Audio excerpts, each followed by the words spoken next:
Turns out I was breaking the law. Turns out that those were like a proprietary type of sweet potato that I was not allowed to propagate.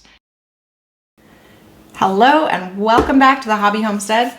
Today I'm going to be starting our sweet potatoes so that we can get some sweet potato plants to plant out in the garden. Sweet potatoes are a long season, warm weather loving plant, and they can take over 100 days from the time you plant out a nice looking sweet potato plant in the ground until you can harvest something that looks like this.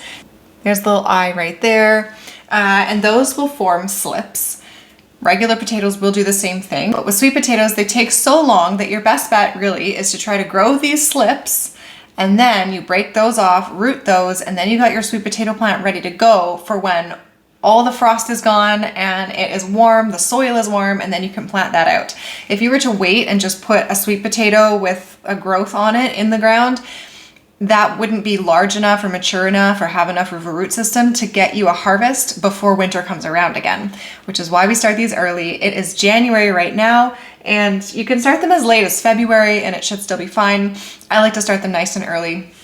You never know when a sweet potato can be a little delayed in producing slips. It can take weeks sometimes. Another tip for growing sweet potatoes that's really important is to buy organic, or better yet, like from a local farm or maybe a sweet potato farm that sells seed potatoes specifically. That's because most potatoes in the store have been sprayed with a chemical called chlorprofam. Yeah, chlorprofam, also known as bud nip. It's like trade name. And it's technically safe for human consumption in really low doses, but what it does is tells the potato to not sprout.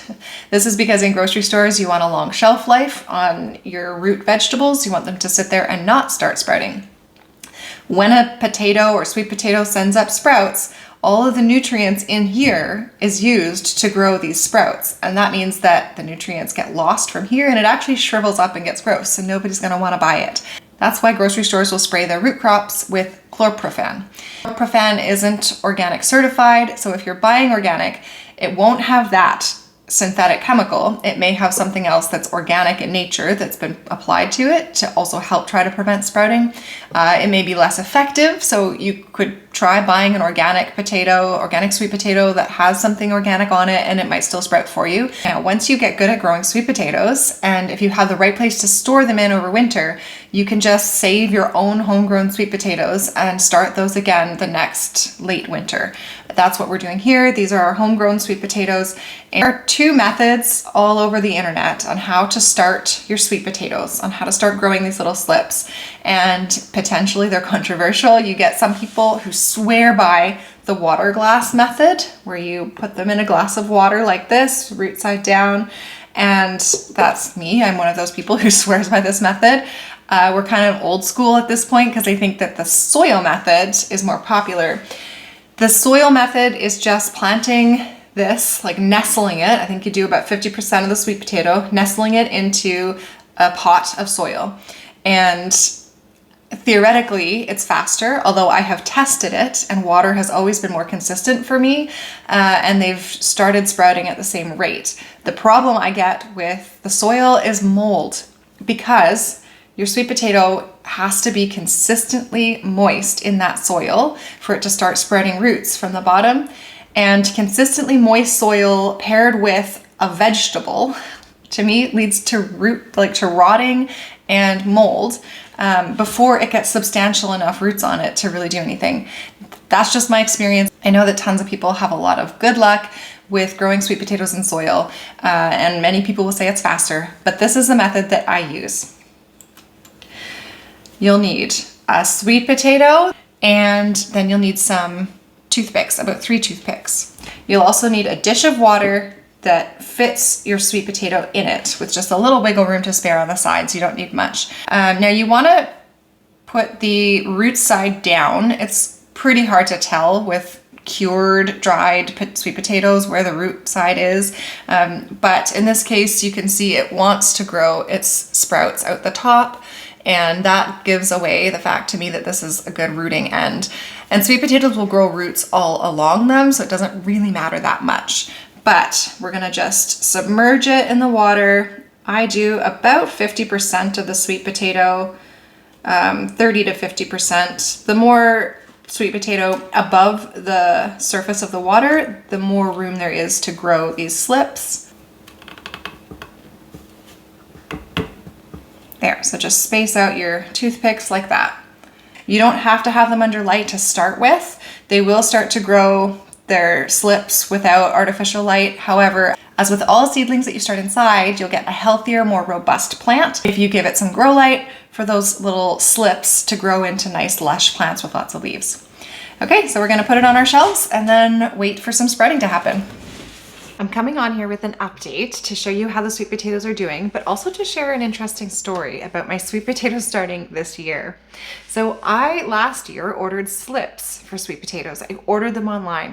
I think it was, mid-March, and I just all of a sudden realized, oh crap, I haven't started my sweet potatoes yet. It was gonna be too late to try and get some tubers to soak in some water and get slips in time. And so I scoured the internet and I found a place where I could buy sweet potato slips and have them shipped to me. It was a place out in Alberta, and the slips arrived in due time. I think it was like the end of May or early June, which is a bit late for my liking, but they grew well. We got a great harvest from them. In fact, they're still down in my cold room. I still have a good handful of sweet potatoes from that harvest, and they've stayed firm in storage. So those are the sweet potatoes that I showed starting in the previous clips. I put them in the glasses of water. Now that was back in January. It is now mid-February. It was about a month ago, even maybe six weeks ago. They started to rot. I've never had this problem before. Consistently, every sweet potato I put in a glass of water, one I even put in soil, rotted. And I thought, what is happening here? So I contacted the company. Turns out I was breaking the law. Turns out that those were like a proprietary type of sweet potato that I was not allowed to propagate. So apparently there was something that came in the box with these sweet potato slips, along with the packing slip, a little note. Oh, the cat fell off the desk. A little note that said, you're not allowed to propagate these. These are a variety that are owned by us and you can't propagate them. I missed it. You bring a box out to the garden and you assume all that's in there is a packing slip and the thing you're planting, and then you just toss the box afterwards. So I missed it. And I tried propagating these and they weren't working. And so when I reached out to the company, they got kind of upset with me and said, as per the agreement when you purchased, you are not allowed to propagate these sweet potatoes. We will not be giving you advice on how to start them because that is against the law. And so I was really shocked, taken aback, frustrated at the thought that I couldn't propagate from the food that I had grown. Like, I feel like the law has no place in me propagating food that I grew in my garden. What? Anyway, it's been a while now. It's been like 3 weeks since this revelation, and I'm still a bit angry about it. But whatever, I still had time. You still have time now. It's mid-February. I went to the grocery store and I bought a bag of organic sweet potatoes and I started fresh, and it's fine. It's working. So here's one I did in a glass of water. It's been about 3 weeks since I put it in here, and it's got a nice healthy system of roots growing on it. And somewhere I saw, oh, there, and right there is a little slip starting. It is very tiny, but it is definitely starting. So that's pretty quick, only 3 weeks. And then I figured, since I'm already redoing this, I might as well do another trial, one in soil, one in water. This is a microgreen seed that escaped. That doesn't belong in there. So I'm doing another one of the organic grocery store sweet potatoes in some soil. I pulled this container out of my recycling bin, waste not, want not. I have some potting soil in here that I'm keeping consistently damp, but not wet at all. And so far, knock on wood, I haven't had any issues with mold. This one is growing slightly faster than the one in water. Will I be proved wrong this year? Anyway, this is what it looks like as it grows. So this sweet potato will have roots in the soil, just as this one has roots in the water. I mean, I wouldn't say one is hugely faster than the other at this point because both have something started. And once you see a little nub starting, it's really fast. These are gonna grow quite quickly.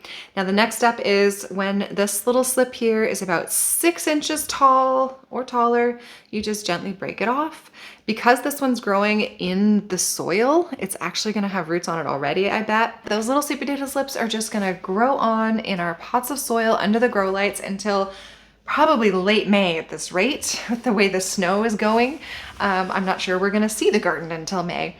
Anyway, it is mid-February, it is not too late. Just go for organic sweet potatoes so that they aren't covered in the anti-sprouting agent and you're gonna get a faster crop of the slips. I'll come back on here in a couple weeks and show you what we do when we break off the slips and we either put them in a glass of water if they have no roots yet, or like this one that's already in the soil may have roots. We'll just break this off and plant it in the soil, but I'll show you how to do that in a couple weeks. The cat is eating the plant. You can see it shaking. Oh, this cat is a monstrosity. Anyway, that's all I have to show you on the updated sweet potato growing. Just, be careful out there. Don't steal anyone's proprietary vegetable variety. And don't go to jail trying to grow your own food. Ridiculous. I mean, not that I'd go to jail, but I would probably get sued.